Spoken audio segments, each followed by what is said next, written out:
My name is Daniel Park, and I'm 28 years old. 6 months ago, my uncle and cousins threw me out of our family business for crying at my father's memorial board meeting. Today, they're outside my apartment building at 3 a.m., begging me to save the company they stole from me. But to understand how we got here, I need to go back to the beginning. Park Electronics was founded by my grandfather in 1978. Starting in a small warehouse in Los Angeles, he built it into a major electronics distributor through relationships, not just contracts, but genuine friendships with suppliers across Asia. My father, the eldest son, was supposed to inherit the business, but he had different dreams. He became a teacher instead, leaving the company to his younger brother, my Uncle Richard. This created a rift that never fully healed. Uncle Richard saw Dad's choice as weakness, a betrayal of the family legacy. He took over the company with an iron fist, preaching that business was war and only the strong survived. I grew up caught between two worlds. At home, Dad taught me about empathy, literature, and the importance of human connection. Strength isn't about being hard, Daniel, he'd say. It's about being kind when the world gives you every reason not to be. But summers were spent at Park Electronics, where Uncle Richard tried to toughen me up. He'd make me work the warehouse floor, berating me for any sign of softness. His twin sons, Marcus and Tony, followed his lead, treating me like the weak cousin who didn't belong. "Your dad made you soft," Marcus would sneer. This is why he couldn't handle real business. Everything changed when I was 22, fresh out of college with a degree in international business and fluent in Korean, Mandarin, and Japanese thanks to Dad's insistence on languages. I joined Park Electronics full-time. Uncle Richard wasn't happy about it, but the board, still partially made up of my grandfather's old friends, insisted that family should have opportunity. He stuck me in procurement, thinking it would bore me into quitting. Instead, I thrived. While Marcus and Tony focused on squeezing every penny from suppliers and treating them like enemies, I took a different approach. I learned about their businesses, their families, their challenges. I helped solve problems beyond just negotiating prices. Mr. Chen from Shenzhen Circuits had a daughter studying in LA. I helped her find housing near USC. Mrs. Yamamoto from Tokyo Components was struggling with FDA regulations for a medical device sideline. I connected her with a consultant friend. Mr. Kim from Seoul Semiconductor had cash flow issues. I restructured our payment terms to help him without costing us money. "You're too soft on them," Tony complained. "They're taking advantage of you." But the numbers told a different story. Within 2 years, my supplier relationships had reduced costs by 15% through voluntary discounts, improved delivery times by 30%, and most importantly, given us exclusive access to new products before our competitors. The key was a strategy one never shared with Uncle Richard. Each major contract included a personal service clause, not with Park Electronics, but with me individually as their liaison. It seemed like standard language about maintaining relationships, but it was much more. If I left the company, suppliers could choose to void their contracts within 90 days. Dad was proud of my success but worried. "Your uncle won't like being shown up," he warned. "Be careful." He was right. As my department flourished, Uncle Richard grew colder. He started excluding me from strategic meetings, criticizing every decision, demanding impossible metrics. Marcus and Tony ramped up their harassment, now with their father's full support. Then Dad got sick. Lung cancer, aggressive and untreatable. The man who'd never smoked a day in his life was dying at 58. I took family leave to care for him, spending 3 months by his side. We talked about everything: life, death, the meaning of success.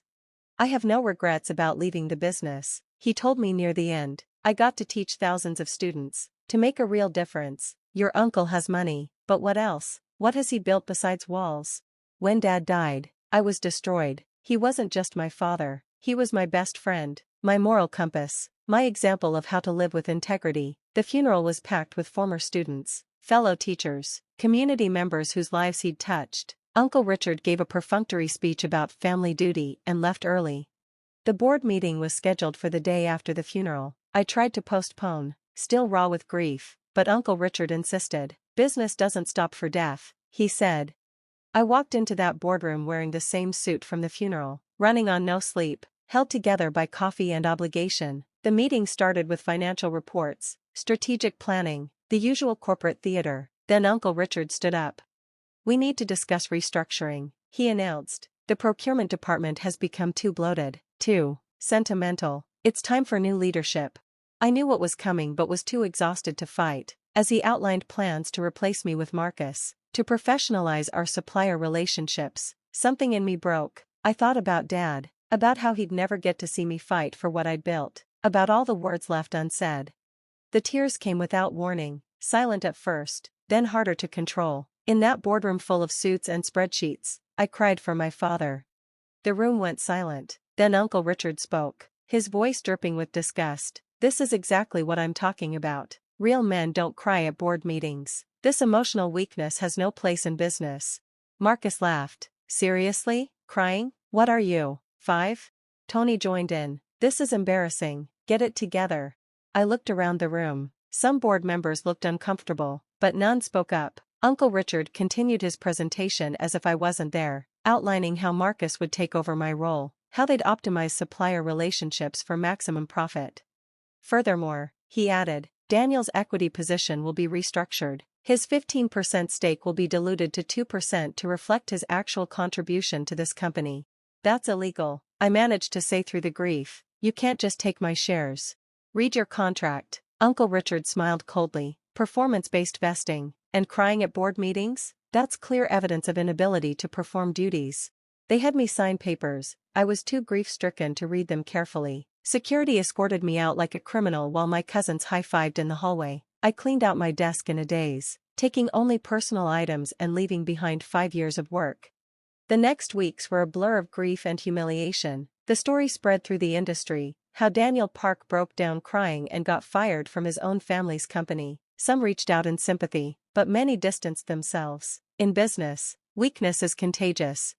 I moved into a small apartment, living off savings, trying to figure out my next move. Then, 3 months after being thrown out, I got a call from Mr. Chen in Shenzhen. Daniel, I heard what happened. I'm very sorry about your father. He raised a good man. Thank you, Mr. Chen. I appreciate. I'm calling about our contract, he interrupted. The 90-day clause. Your cousins have been difficult. They treat us like servants, not partners. I think it's time to explore other options. One by one, they called Mrs. Yamamoto, Mr. Kim, smaller suppliers I'd cultivated over the years. Each had the same story, Marcus and Tony treating them with contempt, demanding impossible terms, threatening to find cheaper alternatives.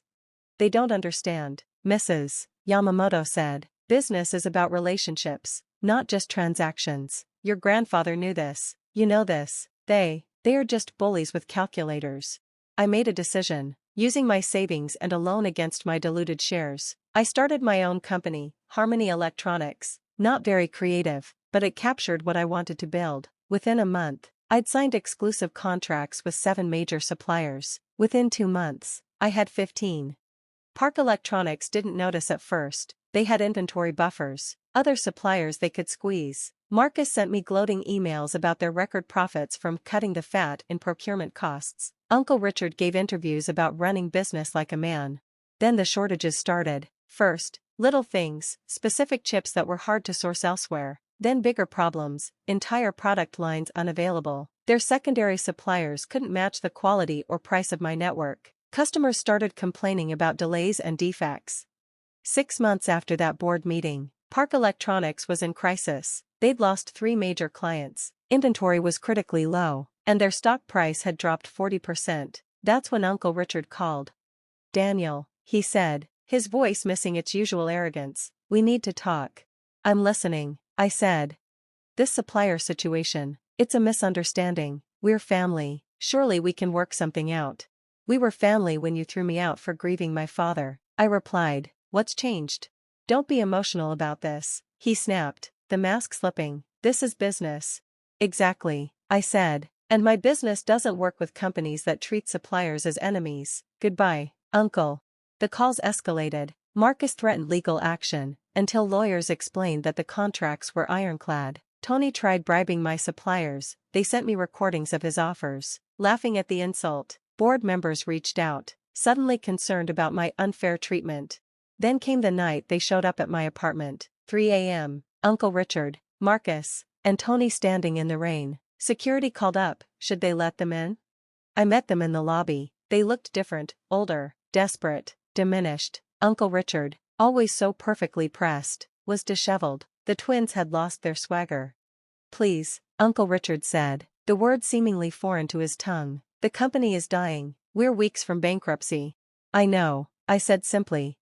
You did this on purpose, Marcus accused. You planned this whole thing. No, I corrected. I built relationships while you built walls. When you threw me out, those relationships came with me. That's not revenge, that's consequence. What do you want? Tony asked. Money? Shares? An apology? I wanted a father, I said, surprising myself with the honesty. I wanted an uncle who saw strength in kindness. I wanted cousins who understood that business is about more than numbers. But that ship sailed when you laughed at me for crying over the man who taught me everything that I know. So you'll let us fail? Uncle Richard's voice cracked. Your grandfather's company? Grandfather's company died the day you turned it into a machine that crushes people, I said. What's failing now is your company, the one built on contempt and cruelty. Daniel, please. Uncle Richard dropped to his knees in the lobby. I'm begging you. We'll give you anything. Full control, majority shares, whatever you want. The security guard was recording on his phone. Tomorrow, the industry would know that Richard Park begged on his knees to the nephew he'd called weak. The irony was perfect, but I felt no satisfaction. Get up, I said quietly. This is embarrassing. He struggled to his feet, age showing in every movement. The three of them stood there, waiting for my verdict. I'll make you a deal, I said finally. I'll supply Park Electronics, but under new terms. Harmony Electronics will acquire 75% of the company for assumption of debts. You'll retain 25% but no voting rights. Marcus and Tony will be terminated immediately, and Uncle Richard, you'll retire. Full divestment within 1 year. That's theft, Marcus protested. That's business, I echoed Uncle Richard's favorite phrase. Take it or bankruptcy, you have 24 hours. They took it, of course. What choice did they have? The transition was smoother than expected. I kept most of the employees, promoting those Uncle Richard had overlooked. The company culture changed overnight, from fear to collaboration, from contempt to respect. Suppliers who'd been considering leaving renewed their contracts with enthusiasm. I made Uncle Richard stay for the announcement. Watching as I addressed the company, I spoke about my father's values, about building a business on relationships and trust. When I finished, the applause was genuine, from everyone except the three men who'd once owned it all.